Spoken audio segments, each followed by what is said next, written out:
2019, the Formula One season flew over, completely flew over. I don't actually know where the time's gone, but I guess every single year we say that. Now, you might be excited for next year, of course, but I like a bit of a break. After Abu Dhabi, we look back and we reflect on the year, and the time off just makes us appreciate Formula One even more. I mean, it's 90 odd days, something like that at the moment, but yeah, it just makes us appreciate it. Go on, play a video game, watch race highlights, get the season review when it comes out, enjoy Christmas and New Year and stuff, and then look forward to these car launches and pre-season testing. And if there's one thing we love as Formula One fans, it's pre-season testing, especially if it's on TV. So today, of course, we're going to be talking about the 2019 season. Now, it's getting to the end of the decade, so we'll be talking about our year of the decade. Now, I wouldn't say 2019 was a year to think, it's unbelievable. Things happened this year that I didn't expect, and world champion came out of the blue. Of course, that didn't happen. But when you look back and think about what happened this year, it's definitely a special one. Jordan, 2019, yes, it's, there is better years, and I'm not going to spoil anything, but, it's not obviously our winner, we can definitely say that. But when you look and think about all the things that have happened, the drivers that have come through and challenged, for example, we all love a Ferrari challenge. Ferrari, the face of Formula 1, we love it when they can challenge. Sebastian Vettel's been in the mix, obviously the Red Bulls have come through, there's been another trading places, but it looks to seem to have worked this year. Yeah. And, we've had new winners, we've had new pole sitters, we've had loads of action, and when you actually look back and evaluate the season, it's been a pretty good one, hasn't it? It has been, yeah. And like you said, there has been better seasons, but there has been worse seasons. Even at the start of the year, when we had that Mercedes domination, we all thought it was going to be oh no, here we go. And then the races weren't that entertaining, if you remember. And I was fearing for 2019. I thought it was just going to be one of those, forget about that season. Or you can remember 2019. Oh yeah, nothing really happened. But it turned out we had some really good races. I mean, Germany, for example, and of course Brazil quite recently. Charles Leclerc, rise from just a small team in Alfa Romeo, in Sauber Alfa Romeo, and of course, playing the big in Ferrari, beating Sebastian Vettel, and of course the new guys coming in, George Russell, commiserations, he was always at the back. Lando Norris, a breath of fresh air was Lando Norris when he came into Formula One. I really have enjoyed 2019. It's going to be one to remember, but certainly I think 2020 I'm very, very excited for, but certainly 2019 is the one I will probably come back to mention at some point in the future. Yeah, definitely. Really good, really exciting to watch, but flew over. I always remember, Jordan, you did the race review for Australia, and it started with how about that, which was valuable as a radio message. And then since then, it's just all gone as a big fast blur, a bit like Formula One, but definitely not like Williams, which is a team that we're going to start with. Now, of course, as Jordan just quickly mentioned, we had three new British drivers, young drivers on the grid. Lando Norris of McLaren, Alexander Albon, obviously sharing his allegiance with Thailand as well, but obviously brought up in the UK, and Formula 2 world champion George Russell. So he puts pen to paper to Williams. He was the Mercedes test driver last year with Hamilton and Bottas. I saw him in Singapore. When I say that, I don't mean I met him, but yeah, just remember seeing him. So yes, it was going to be a special one for him, as I say, Formula 2 champion, where things went his way. He also had a new teammate, but a kind of a strange one, because in Formula 1, your chances, the door closes pretty fast on you. So this man had his chance, battled, went into another type of sport, battled all odds after a pretty bad crash, and then obviously came back into Formula 1 and turned a lot of heads doing it. And that, of course, is Robert Kubica. He'd been testing for Renault and things like that, Force India Racing Point in the last few years, and it was debate about him, coming back into Formula 1, but he finally did it. He races for Williams, really good, young and old, the ex-Formula 1 driver, versus partnering a Formula 2 driver, never driven a Formula 1 car, or in testing even, sorry. So it was a lot they could teach each other. And Williams had had some success in the past when the V6s changed, obviously consecutive third places, really, really good from them. But in the past few years, especially 2018, not. So they rolled into 2019 with pretty low expectations.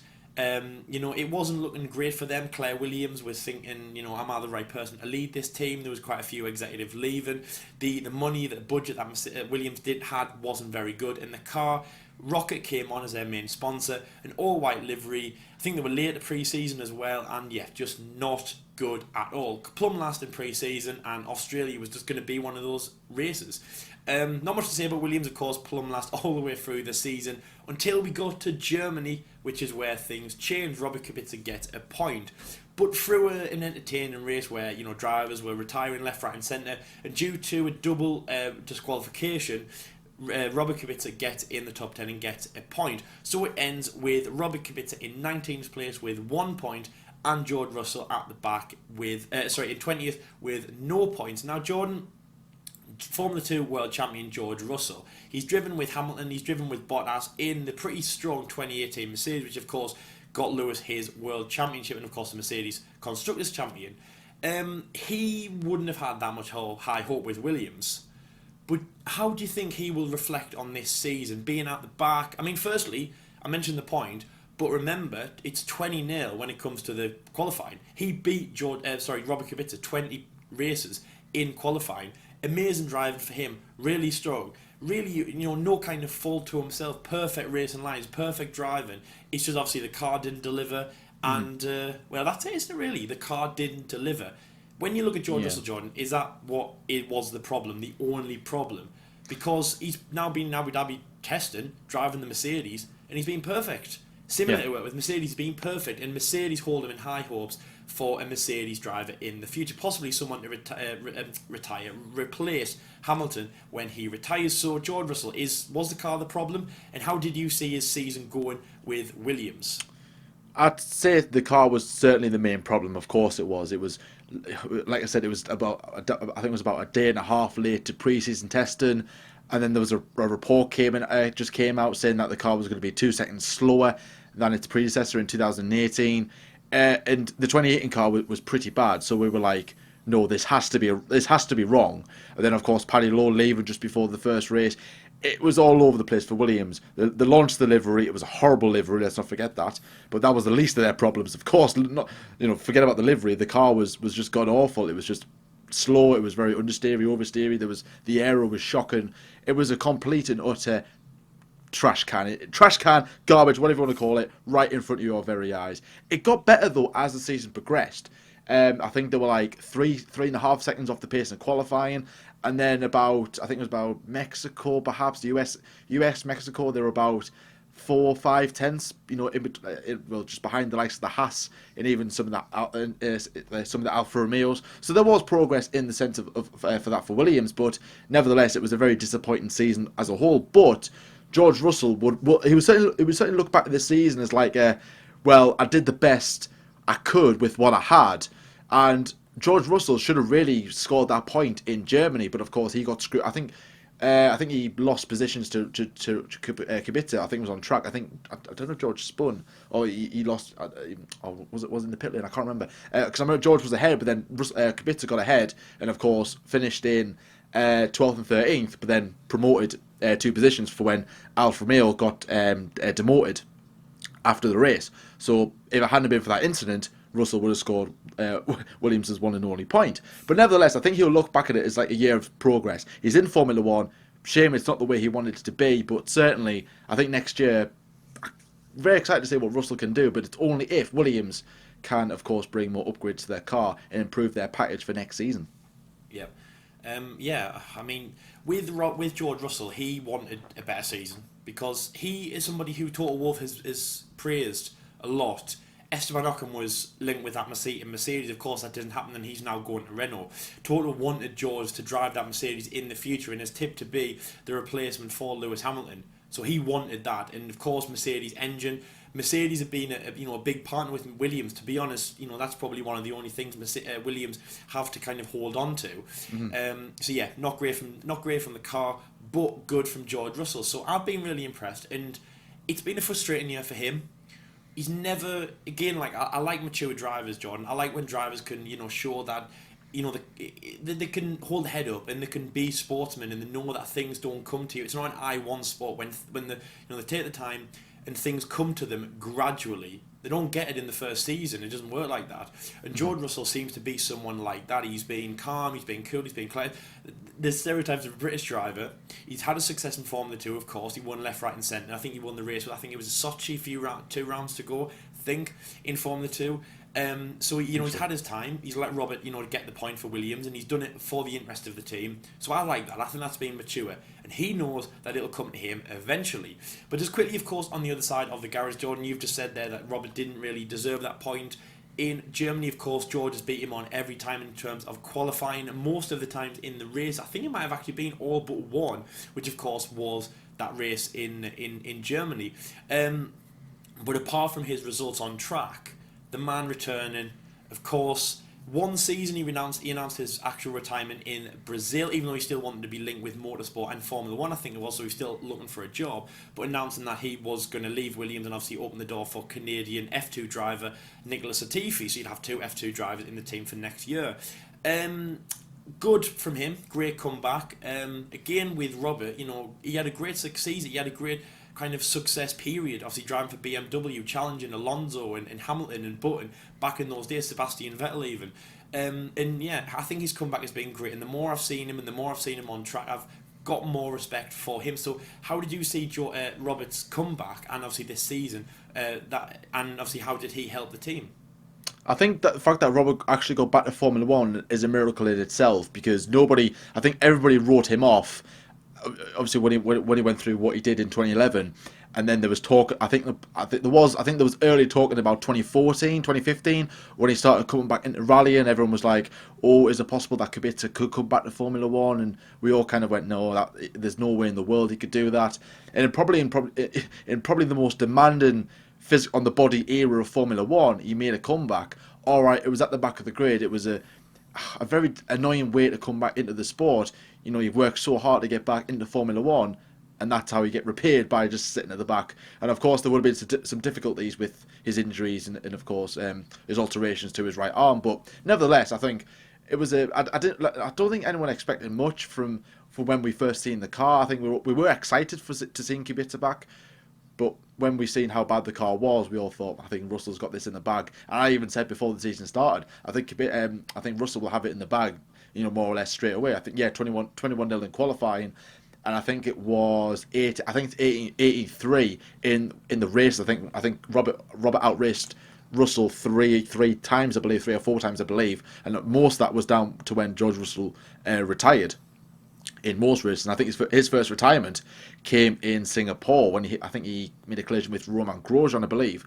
So, and even then, the Williams car was quite consistent and quite reliable. It was just really slow, which is rather annoying. But nevertheless, it was pleased to see Robert back, but of course not in the way it was meant to be. So the next team we're going to be discussing is Haas. Now, where do we begin with Haas? Start of the season with promise. Well, 2018 was a really good year, battling for the 4th place with Renault. It looked like a revolutionary year for this young team who have been in the sport for about 3 years at this point. Battling with Renault, one of the big giants of Formula 1. Just missed out on that 4th place, finished in 5th place. It was good. 2019 came into the pre-season testing, looking sweet, looking promising. In Australia, the car's looking really good. I think K-Mag finished the race in 6th place. Of course, Grosjean didn't finish the race because of that. Another pit stop problem I think was on the front left, I believe, and that was a pretty poor way. In qualifying in Bahrain, again, car looking really good. K-Mag again into Q3, but then all of a sudden the pace just disappeared, like completely disappeared. And as the season went on, Haas just got slower and slower and slower. But in qualifying, they look quite promising. They look okay. Q2s, Q3s. K-Mag, I think he went into started in P5 in Monaco. P6, of course, before I think it was Gasly got demoted. I believe. I don't know. Of course, promoting to P5, that was solid from him. So there was signs in qualifying that the car was going to get it together, but then in the race it just fell away, and it was just absolutely god awful. And even it got to a certain, it got that bad that about I want to say it was about Singapore time, that they actually went back on development to the Australian spec. Or I think Grosjean did anyway. I think K-Mag stuck with the current spec, and Grosjean was that peed off with the current spec car chassis wise that he wanted the old spec back in Australia because that car was quite good. And you're like, that's bad. That's god awful. And there was just a number of other things that just led to Haas's absolute misery of a season. So finishing in P9 on only 28 points, K-Mag scoring 20 points, Romain Grosjean scoring 8 points. A very, very poor season. I think I was watching Sean's video on Haas, and I think he made a really, really good. He said something like, "This is Romain Grosjean's joint worst season in Formula One," and I think that season was 2014 in the really bad Lotus. So that's again, that just proves how bad Haas's season was. Lyle, you've got a little bit of a soft spot for Haas, I know you do. So, actually, first of all, how optimistic were you heading into this season, knowing of how good of a 2018 it was for Haas? Were you thinking of, okay, Haas are going to challenge for the top four, for the best of the rest this year? Did you think more or did you think less? What was your thoughts?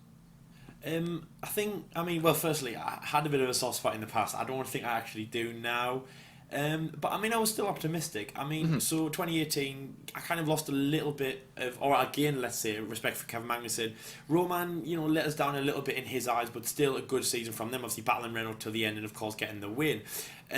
So I was pretty happy with that. This season, I was thinking it was going to be strong and optimistic. Haas now, they're in the fourth season. They're not an early, they're not an entry team anymore. They're not brand new. Sorry, I've just said I had the not. They're kind of an older school. They're like a Red Bull. They're in it to win it really. They're a midfield, but they're a stronger midfield. Again, the battle in Renault, in 2018, they should be at the front, and of course, it just went so wrong for them. So fast. But yeah, I was happy, Jordan. It looked a really good car as well, really strong. Again, obviously compared to their liveries, I think they've gone like light grey, dark grey, light grey, and then this year was dark grey, so next year might be light grey. So they were in this more racing, kind of strong. Gunter Steiner was he was focused. Gene Haas they had more ambition for the team. I really like Gene Haas. He reminds me of Jerry Jones, the owner of the Dallas Cowboys. So I was really happy, John, to see them. And of course, Australia, it seems to be kind of a bit of a light at the end of the tunnel for Haas. Yes, I had that problem in 2018, double retirement due to wheel gun failures. But remember 2016, Roman, I think it was P6, sorry. Obviously, great finish for the team. Best finish that a team's ever had for 13 years since Toyota. So I was really ambitious to a point. Mm-hmm. I lost a little bit of love for Haas, obviously, than I had in 2016 when they came in, but no, I still had high hope for them, Jordan, and obviously, it went wrong really fast from there. Romain Grosjean was telling the guys back in the factory, okay, guys, this is what's wrong with the car, and they just blatantly ignored him until it was too little, too late, and of course, Haas looked like they were going to finish last of the rest, because Williams were just that bad that they were in their own little league. So you had your best of the rest, which was 4th place, and last of the rest, which was 9th, in a way, if you could say, or slowest of the midfield, in a way. So obviously that was very disappointing. I think the positive things that Haas could look upon this season was their 2 point scoring finishes for both drivers, which only happened in 2 races, which was the Spanish Grand Prix and the utter carnage of the German Grand Prix, P7 for Grosjean, P8 for Kevin Magnussen. So they were positives to look at. K-Mag had a really good qualifying in Austria, looking good in Canada, but of course K-Mag spun, knocking, if you remember, Grosjean was coming around the last corner, improving his time, he had to stop because of K-Mag. So there was little spikes of optimism for Haas, but overall it was a pretty... I think there was definitely more negatives than there were positives. And I think the lowest of the low in a Formula 1 team is when you make a collision or hit your own teammate, and that is exactly what happened at the race we attended at Silverstone 2019. Both drivers came to blows lap 2 or lap 3, I think, and I think Gunter Steiner or even Gene Haas called the boys in and just said, look, you just can't race. This is it. You can't race. This is getting ridiculous now. Of course, this isn't the first time that these two have came to blows. And then if you remember earlier in the weekend, Grosjean spun in the pit lane, P1, I think it was FP1. So embarrassing as it is, yeah, it was just not a season for certainly a season not to remember for Haas. And even Grosjean said at the end of the, I think post race in Abu Dhabi, that this car, it's not going into a museum, which just tells you everything about Haas. And even news breaking today about the Pirelli tyres of 2020, that the rubber that, or the development in the tyre that they've brought, or the testing rather, for next season is being scrapped. They're going to be keeping the same compounds, the same material, the same way the tyre is for next season as it was for this season just gone. And of course Haas were one of those teams who struggled to get the temperature, to get the tyres up to temperature because of their car. So certainly next season will be a season to really try and hit the nail on the head and move up the field just a bit. I can't see it improve massively for Haas, but at least certainly hopefully they can't get any worse than what they were this season. And of course, what happened off track with the whole rich energy thing, that didn't help. It didn't really affect on track as well, but certainly Haas were in the press for all the wrong reasons. Not their fault, but still, it wasn't exactly a good way, especially sponsor wise. If your brand is there on the back page of a newspaper for whatever reason, it's like, well, I don't want my brand to be associated with whatever's going on here. But nevertheless, I think Haas next season certainly will be looking to improve. Lyle, so of course, Haas keeping both their drivers for next season. Good choice, bad choice? Do you think they should have changed any of them? And what's the main thing that they should change going into 2020? I think it was a good decision. Obviously, I like both drivers.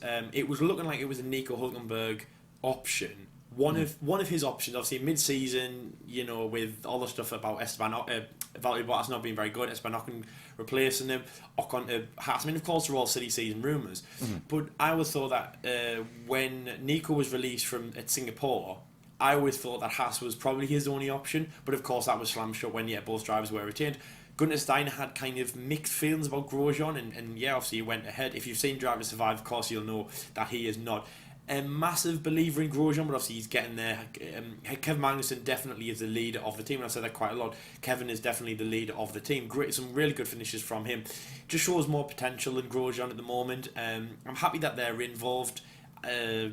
Do better, I don't know, just get a better car really. I mean, they have that Ferrari engine, they're a strong team. They're probably like Ferrari's B team, obviously with that Ferrari engine in.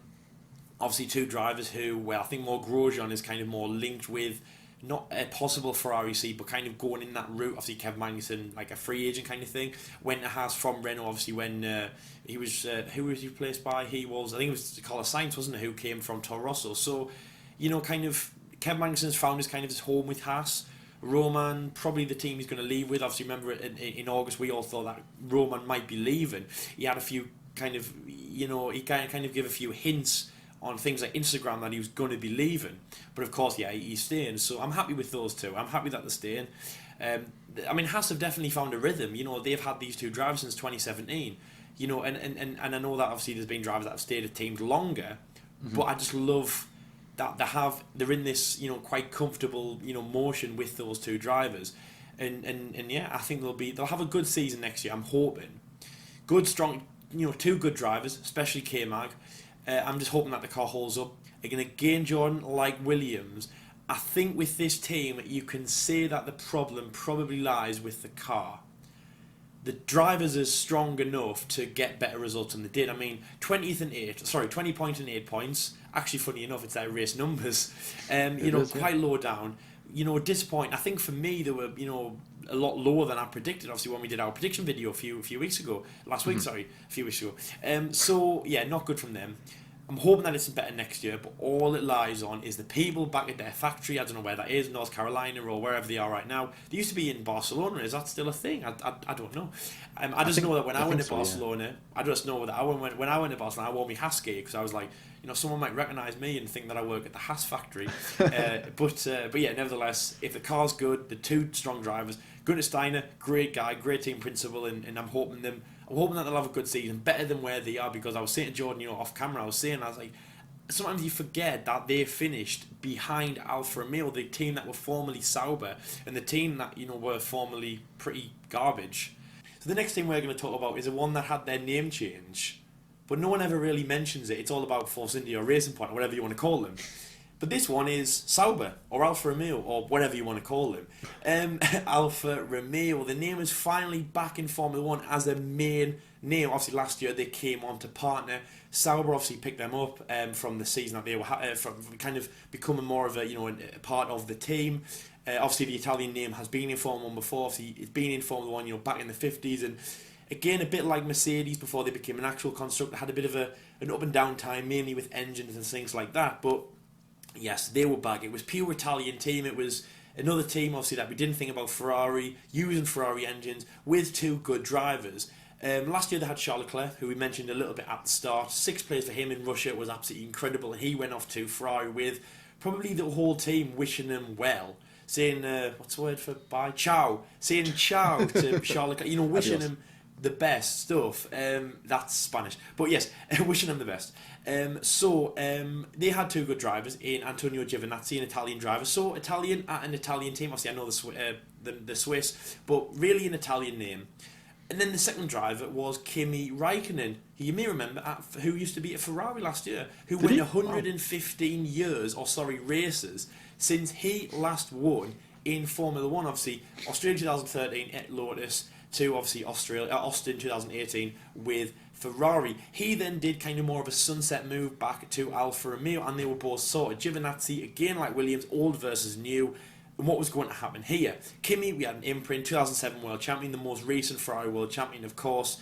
We know what he can do. He's a strong driver. He's consistent, even though, remember, at Ferrari, he did wait 115 races, and he got consistent points, got on the podiums, but remember, nothing special. Antonio Giovinazzi as well, the last impression we ever got from him in Formula 1 was in China 2017, when he bottles the car and smashes into the main straight. So it's not looking good really for, Antonio, but also the team. Why have they got Kimi on board? The man who is double Verstappen's age. Bit of a change though, and obviously we were happy to see that go ahead. So they rolled into this season, I would say pretty strong. I would say good races. Kimi Raikkonen definitely impressive from the gun, getting some good finishes. Definitely, I think he's crept into the top 10 quite a few occasions in the first part of the season. Also, Antonio Giovinazzi as well, impressing with some good finishes. For me, Alfa Romeo were the standout team in Italy. I think Antonio Giovinazzi got something like P8. Got into the points, really strong. Kimi Raikkonen also had a really good finish there. And they were both re-signed. It was the moment where they both became stronger drivers. Kimi wasn't thought of as a sunset year kind of guy. He went back to Alfa Romeo to retire with, and Antonio wasn't thought of to be like a seat filler or someone who they didn't really. They didn't have anyone in there to fill that seat. Who were they going to take? They would take Giovinazzi for a season or two. I remember in Britain as well, it was kind of like Giovinazzi was kind of heading on a bad road to leaving Formula 1, being a one-season wonder. But obviously that all went in the opposite direction. They were both retained, and a good solid finish for them. Of course, they finished third from the bottom with 57 points, almost double what Haas have, and of course obliterating Williams, who, as I said, Sauber Ferrari, that's what their name was 2 years ago. Alfa Romeo Sauber, that's what their name was last year. They were kind of linked with Williams as a bad middle of the road, a back running team even, should I say. And now they've completely broke out of that, and obviously some great finishes for Antonio and Kimi. Kimi Raikkonen, Jordan, was the man who really impressed me. So obviously he finishes in 12th place with a strong 43 points. Antonio Giovinazzi finishes in 17th place with 14 points. Kimi, the man who, at Ferrari was waiting a long time, obviously, as I just said, that 115 races. Yeah. He had consistent finishes, but he was really nowhere with the team. No one who really could, promote Ferrari back to winning ways. And then obviously comes here and just completely takes a car that, is not as good as the Ferrari, with a Ferrari engine, and drives it to insane, drives it really well. I've been impressed with Kimi. Definitely a driver for me to watch. Not my driver of the season, of course, but someone who I've, enjoyed watching. So, how is Kimi's, what was thought to be a sunset year kind of season been for you?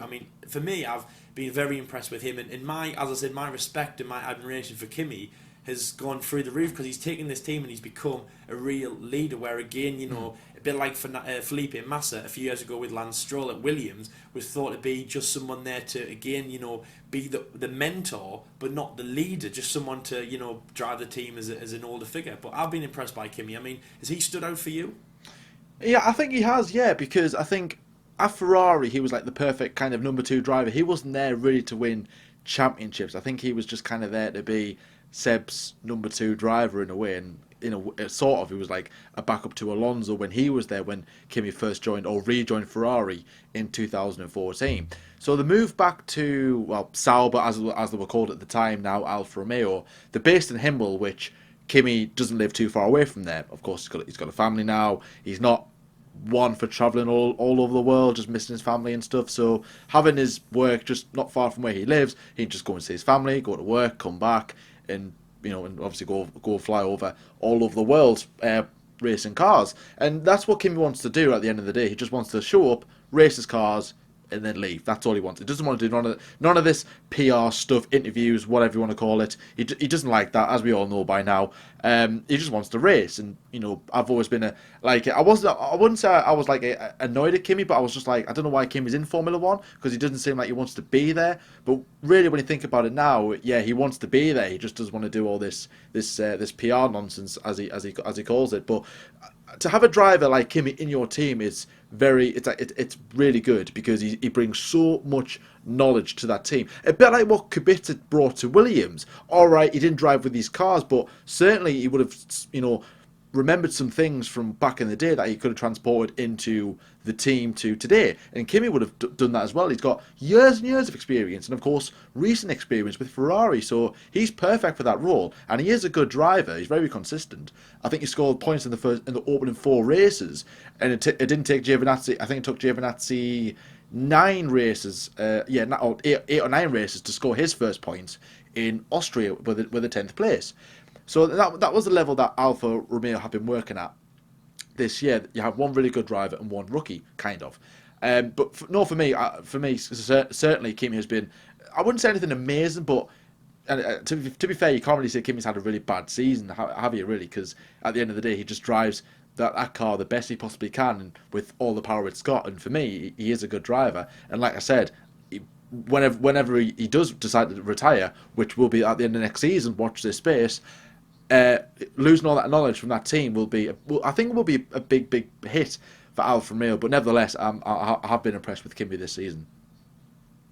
Yeah, he's been good. He's been strong. Yeah. So switching over to his other side of the garage, Antonio Giovinazzi. Again, as I just said there, John, what we all remember is him crashing in 2017 in China with Sauber. Not a good start, not a good kind of entry and remembrance for Formula One. And again, Italian drivers haven't actually been ever that strong. Also, as well, Italian drivers for us to mention. I mean, we all remember what happened on Liuzzi Gate, don't we? Which I'll never forgive you for. Yes, so he comes into Formula One. His first part of the season, his first part wasn't very good. He only got 1 DNF in Britain, though, so obviously he lasted all those rounds, but outside the top 10, not very good from him. Second part, though, was standout, especially starting in Italy, which I've just mentioned, in 9th place. You forget, Italian driver, he had fans that came to Monza, great to show off in front of them, obviously Alfa Romeo, Italian name. He also got a 5th place at the Brazilian Grand Prix, obviously with all of that carnage that was going on, and obviously finishes with a good haul of points. So Antonio Giovinazzi, Jordan, of course, signed for next year. A strong driver, if we finally have a decent Italian driver in Formula One, obviously it's been a while. We all, so in terms of personal, we saw him on the drive-in. I remember you said to me that, nobody waved at Antonio. It was kind of like, we're all Charles Leclerc mad and all that. And Antonio gave us a little wave Friday and the Saturday. I don't think we saw him on the Sunday, but the Friday and the Saturday, and nobody waves. I remember you that. were like, oh, poor Giovinazzi. Yeah. But that's not the same now, is it? Because obviously that was before, he got his amazing finishes in, as they place like Monza and obviously after again what happened in Sao Paulo. And obviously now confirmed for next year, not just another one-season wonder. So, I mean, again, how do you think it's gone for Antonio Giovinazzi? Because I've been impressed. Not as impressed as I'd say with Kimi. I'm kind of going now with the older guy than like I did with Williams, for example. But Antonio has impressed me as a driver, and obviously I'm happy to see him there again next year. Yeah, same. I mean, to be fair, I wasn't really big on Giovinazzi at the start of the year. Like you said, he didn't score points till Austria, and Kimi was scoring all the team's points. And I'm thinking, well, all right, they weren't expecting Giovinazzi to be matching Kimi or in any way, but surely he would be a bit closer, maybe scoring a bit more points. But nevertheless, he did get his act together. He didn't score that many points this season, apart from that amazing result in Brazil with of course the P5, which was incredible. And he was signed before that, and I think there is promise in Giovinazzi. Certainly there is more to come from him. He's probably one of the oldest or one of the older rookies, you could say. It's been a long time coming. His seat won a handful of categories in the junior ranks, so he's got his speed there. Translate that into Formula One, happy days. The Alfa Romeo seat is probably a big one next year because you've got some really good drivers coming up from Formula 2, one of which is, of course, Mick Schumacher, who is heavily linked to Alfa Romeo for next season. If Giovinazzi doesn't pull his weight, maybe one could leave, or even two. Well, I say one's definitely leaving, and maybe Giovinazzi could be another one out the door, and Alfa Romeo could have two brand new drivers for 2021. So Giovinazzi doesn't want to be like kicked out the door if he doesn't impress. And of course there is that chance that he could end up at Ferrari. So if he wants to impress the big boys, and of course he's got Ferrari behind him, that's how he got the seat in the first place, and that's how he got the seat as well for next year. So he will want to impress certainly the Ferrari boys and of course Alfa Romeo if the move doesn't happen to Ferrari. So yeah, I think Giovinazzi he has got a good future. I wouldn't say it's going to be the next big thing, but if he keeps up with the way he's going, I think he'll have a good few years in Formula One. Because at the start of the year, I just thought he was going to be out, maybe at the end of the season or even at some point next season. But so far, so good for Giovinazzi. So the next team moving into, again, another team who kind of changed their name or fully changed their name for this season was, of course, Racing Point. Racing Point, Force India, Spiker, whatever you want to call them. Of course, 2018 was a very... obviously, what happened off track as well was quite sad, quite bad, because their team goes into administration, the owner kind of does a flit, and it looked like the team was going to be liquidated and it was going to be gone, and another team was going to be off the grid. Lawrence Stroll comes in, saves the team, rebrands it as Racing Point, signs Perez, re-signs Perez, sorry, and of course signs his son, Lawrence. He didn't sign himself, Lance Stroll. As a whole for Racing Point, they've been a team that have been like, I don't know, like they haven't been impressive, but they haven't been poor. They've been so like in their own little world because like we've been watching the carnage of Ferrari and how poor Williams and Haas have been. That Racing Point have just been there's not much to talk about them apart from of course, Sergio Perez has certainly had I would say he's had a season of two halves. In the first 12 races, Perez only scored 3 points in three races where he scored points in the first 12 races. However, from Belgium onwards, the last 9 rounds, he scored in every round apart from one, which was, of course, Singapore. So that transition was obviously good, very, very consistent for Perez at the second half of the year, proving that the old Perez, you could say, because Perez is quite one of those consistent drivers. He's very old school. He looks after those tyres very, very well. He's a very calm, smooth driver, and certainly a one you would like to have in your team.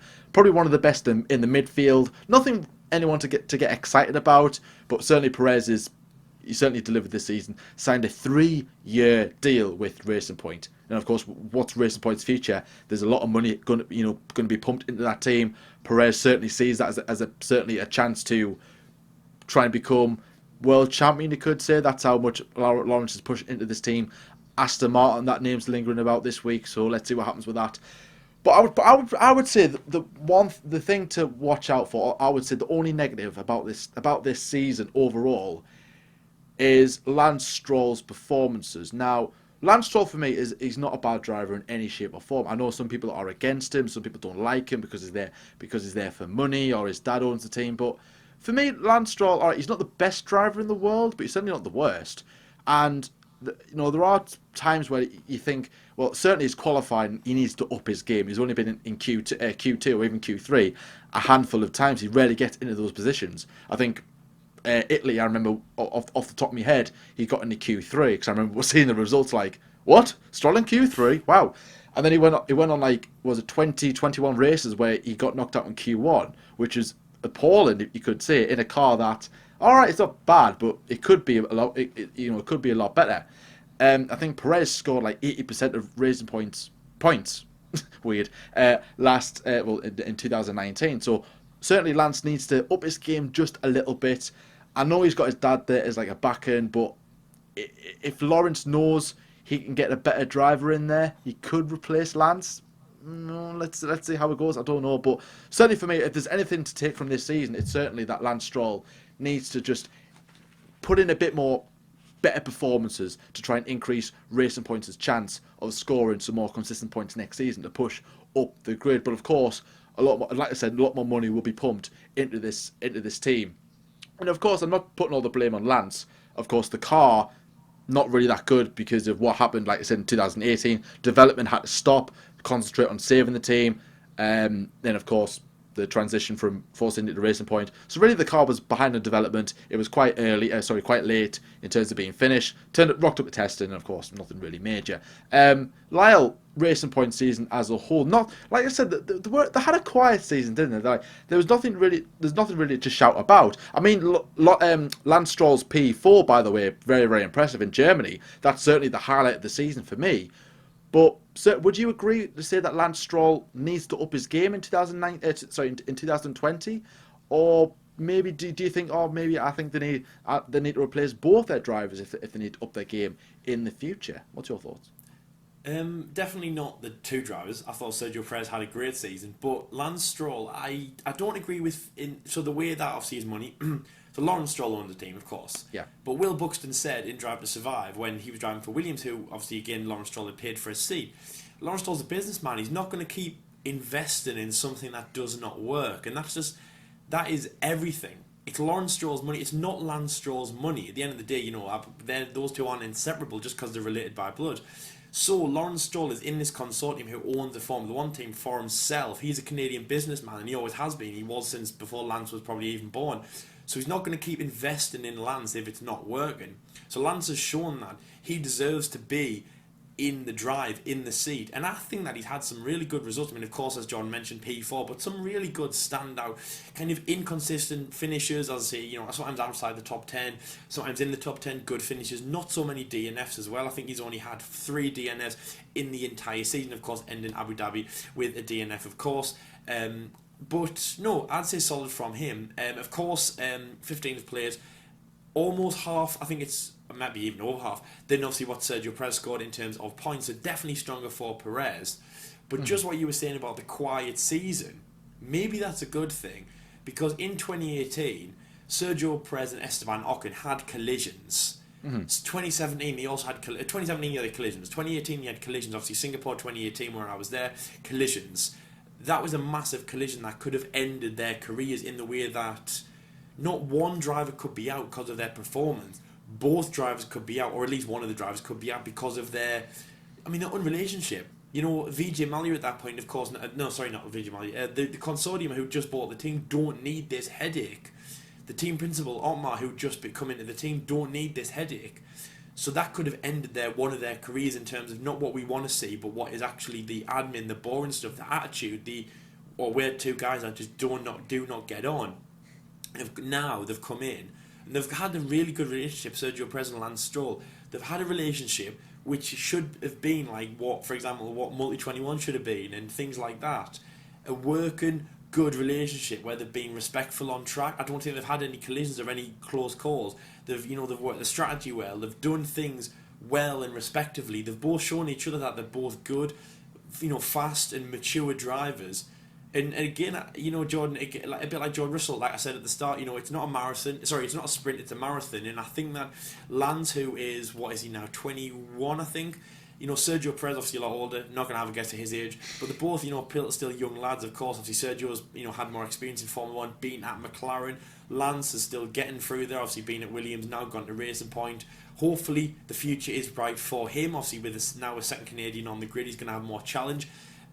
So I'm liking what I'm seeing. I think they're a good team, and they have a good blueprint for the future, Jordan. And again, like you just mentioned, the car, Mercedes power, I'd say it was a good car. I would say it was strong. I mean, we've been the factory in Silverstone, for example, so we can kind of say we know how it's being made. Of course, we don't. But no, progressive, a good car, obviously good standout on track, good progression through the season, and yeah, I mean, again, nothing but praise for Force India, to be honest. And Lance Stroll, I have more belief in him. You know, he's been on the podium. He's going to have more in the future. He has a good future ahead of him, I think. But the main thing is about the money. Again, remember, people have to pay for the Formula One drives. And yeah, it's, you know, Lawrence is not going to keep paying for something that doesn't work. So Lance he's got support. Sergio Perez, strong driver. Again, somebody who has been in Formula 1 for a long time now. He's been at Force India or Racing Point even, or whatever you're going to call them, for what's it now, 5 years. Obviously, that was a team that he reverted back to in 2014. Obviously, when he came off his 1 year with McLaren, obviously 2014, 15, 16, 17, 18, 19. That'll be his 7th year at the team. So, you know, team leader, good results, and, you know, start thinking about what's actually going to happen with his career. Is he going to stay at Racing Point and try and get podiums and things like that he wants, or is he going to look to move somewhere else? Obviously, a man who is obviously, again, in Ferrari development.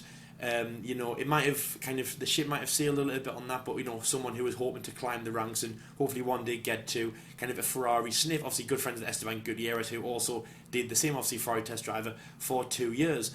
But no, Jordan, I've been very impressed with both those drivers. Obviously, of course, Sergio much higher, obviously 10th place than 15th. But no, you know, it's got a good blueprint for next year. Do you think that it could be strong for next year? Do you think they have a good, as I've said, a good partnership, a good teammate working? Or do you say no? Do you say that an Esteban and a Sergio, 2017, when they had collisions in Azerbaijan and Belgium, you know, they need that. They need that spice. They need that edge. They need that, you know, that fierceness that obviously we've seen with like Rosberg and Hamilton and Vettel and Webber. Yeah, I think it wasn't healthy that obviously the relationship between Ocon and Perez, it got a bit to a point where like it was almost like Mark and Seb-esque, just in the midfield. That's what it was like. But like in terms of going forward, it looks bright for Racing Point. Whoever is going to be, of course, in their driver lineup. Perez is very, very, very, very consistent. Like I said, he is quick. He is good. He's anything like I said. He's nothing spectacular. He's probably like the best in the midfield. I mean, all right. You had his chance at McLaren. McLaren's car wasn't that good. I would like to say what Perez could have done if that car was good. Could he have beaten Button? Could he have matched Button or whatever? You know, we'll never know, unfortunately. But yeah, I think Perez is certainly a driver you want to have at your team. And Lance, like I said, he's not a bad driver in any sense. You know, like, you know, you can't just. I can't just pay like £1 billion just to drive a Formula 1 car. Well, I could, but I'll be terrible because I've never driven one before. I've never been in the ranks. So, of course, money isn't everything. But certainly if it came down to like development-wise, like driver-wise, sorry, if it was like between like Stroll and, let's say, Ocon, maybe Ocon would have been in that seat and Ocon, you know, could have done a better job than what Stroll did this season. Again, I don't know. I'm just putting things out there. But for me, Stroll, you know, he has got a lot to work on. He is still a young guy. Let's not forget this. He's been in Formula One now since he was 18 years old. 18 by his number, of course. And you know, and he had that podium in Baku, which was sensational. He has got more podiums in him. And if, you know, the car keeps improving and the team keeps improving, then surely Stroll would as well. And if he doesn't improve, I think he'll be out the door. I think they'll bring in someone else who can bring the team forward, get as many points as they can to, let's say, whoever will be that number one driver, maybe Perez if he signed that 3-year deal. Let's see how it goes in the future. It's all ifs and buts at the moment, but certainly the future is definitely looking bright for Racing Point. Yeah, definitely. Been a really impressive team. Pink Panthers, I think we're all about them. So obviously have our support. Good finish from them, obviously midfield. Getting towards the end of the midfield teams and moving on to a team now that they've really impressed me this year. Really, really impressive. Press Jordan in the world, and they've had a very up and down roller coaster kind of move. And that, of course, is Toro Rosso Honda. Three drivers, and that isn't their academy driver, by the way. 3 drivers have been in that seat. Daniel Kvyat has been the anchor, the one who's been at the team since day dot, since pre-season, since Australia, and he's seen that out in Abu Dhabi. So switching places was, of course, Alexander Albon, who started the season in Australia, was replaced in Belgium by Pierre Gasly. Obviously, he did a swap round with Red Bull. So we'll start with Alexander Albon. Man who came into Formula One, came into Formula One, had never driven a Formula One car in before, but obviously had success in Formula Two before. Thai British, of course, obviously Thailand heritage. Grew up in London, obviously did most of his karting, so he's racing under the Thailand flag. Very much just to be different, a bit like when Grosjean did, for example. He was a dual nationality, he had French and Swiss. He then decided to drive under French, just to be a little bit different. Obviously, Alexander Albon had our backing, definitely what we thought was a brace driver, but he didn't have our backing, Jordan. Because just before we mentioned Toro Rosso, we both had him in 20th place. We did. Now, the reason that we did that was, of course, because no one had really heard of Alexander Albon. Also, Fiat was coming back after a 2018 where he wasn't in Formula 1, after also how he'd been tracked with the train places. You know, kick from Red Bull to Toro Rosso, then kick out of Toro Rosso. Didn't he go from Red Bull to Toro Rosso to out in, before, Williams could complete a lap? It was crazy. So, two drivers, also under Honda Power, which, let's be fair, in 2018 it was good with Pierre and Brendan, but not stand out. So the season for Toro Rosso was through gritted teeth. Oh, it's good. It's going to be good. It's our year. But really on the outside, nobody ever knew. Also as well, obviously they were the testing ground for Renault in 2018 as Red Bull moved there in 2019. From the blocks, they were a good team, which obviously shown some good driving. Alexander Albon, really impressive, I would say, obviously for his age as well, and obviously never been in Formula 1. But it was quick to say that, Jordan, our predictions of them being a back running team was kind of, really running out. But nevertheless, good finishes by the two of them. Now, of course, Alexander Albon moving higher up to his end result, obviously because of his drive with Red Bull, but nevertheless, good, solid 11 races with Toro Rosso. So I would say that was good, obviously creeping into the top 10, also with Daniel Kvyat, but it was a real battle between, who was going to get a sniff of that Red Bull seat, especially when you saw how Pierre Gasly wasn't really performing at Red Bull at that time. So Jordan Alexander Albon, of course, obviously kind of talking about his season before Belgium. Well, two parts to obviously that. We all know that he did go to Red Bull. So, first part of the season, how do you think it went? The driver who had never driven a Formula 1 car ever in his life. And also, do you think that then deserved for him to be promoted to Red Bull? Because, just as a spoiler alert, guys, for tomorrow, he did go to Red Bull, and in turn Pierre Gasly was demoted. That, of course, is a spoiler for everybody. I know that nobody knew that out there, so spoiled it for everyone. Sorry for spoiling it. We should have put a spoiler alert out there. So yes, Jordan, do you think that from his results he deserved to go into Red Bull? Well, at the time I was a bit skeptical because, yes, don't get me wrong, he did drive really, really impressive. I think that drive, was what pit lane to P10 in China was probably the first indication that Alex was a really, really good driver, and that was probably one of the moments where I kind of started changing my opinion on Alex, because, like I said, he'd never driven a Formula 1 car before the start of the season. He wasn't a nobody, but he was destined. He was going to Formula E at the time before having to just make a massive U-turn on his way to the airport to sign the contract to go to Toro Rosso's factory to sign their contract. And yeah, certainly when it got to the point where, right, okay, Alex Albon is going to Red Bull, I kept saying, and I'll stick with it, Red Bull should have given Gasly the season. But looking at it now, it was the right call, because Albon's results, they definitely improved. But obviously that's for tomorrow. But certainly, yeah, I think in a whole, Albon's is a lot quicker than what people thought. He's still very young. He's still got a lot to learn, of course. Some of the drivers he did put in at Toro Rosso was worthy of standing ovation, definitely. And I'm happy with the way he went. And of course, finishing, I think he was third in Formula 2. So bringing that into his game, he was certainly a one to watch. But like I said, I had my doubts, but I certainly, after, well, if you watch the second part tomorrow, all of us were proven a bit wrong. But the second half of the season, of course, when Gasly came back into the team, he kind of gained momentum, and of course found his form again after having a very difficult first half of the season with Red Bull.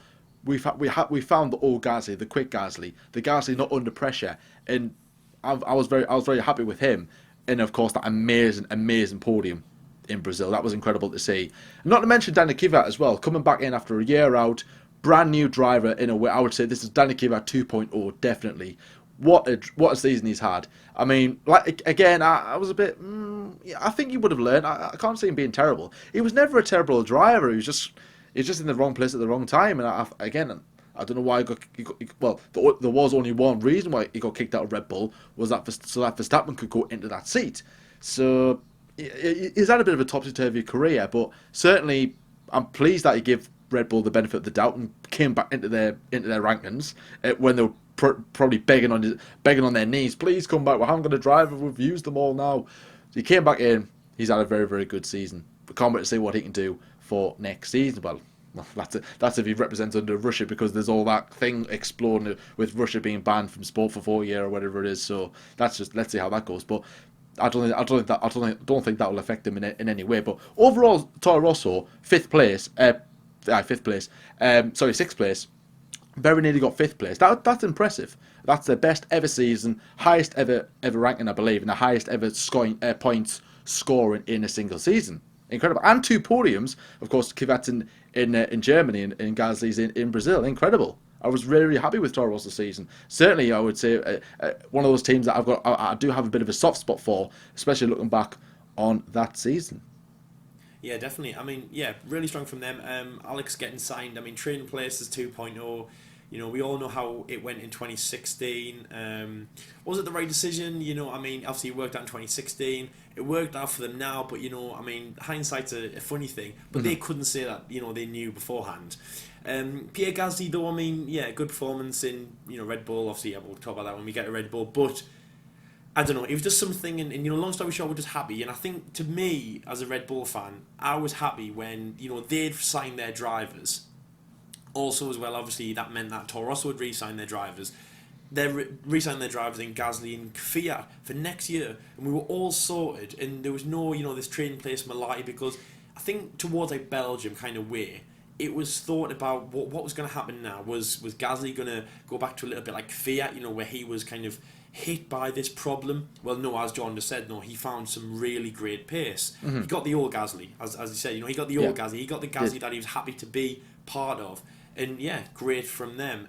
We've had some really good teams that have stood out. I don't think we've ever actually said yet, Jordan, that a team has really let us down in a way. Of course, the pace might not be there, but also the driver progression has been amazing, hasn't it? I mean, Jordan, is like, we haven't actually said a driver's let us. Well, actually, maybe the Hasselot, but nevertheless, some good, strong midfield drivers who, you know, one day will be the future of our sport. Of course, we've done our 5 teams today. Let us know about what you thought about their performance in our comment section of this video.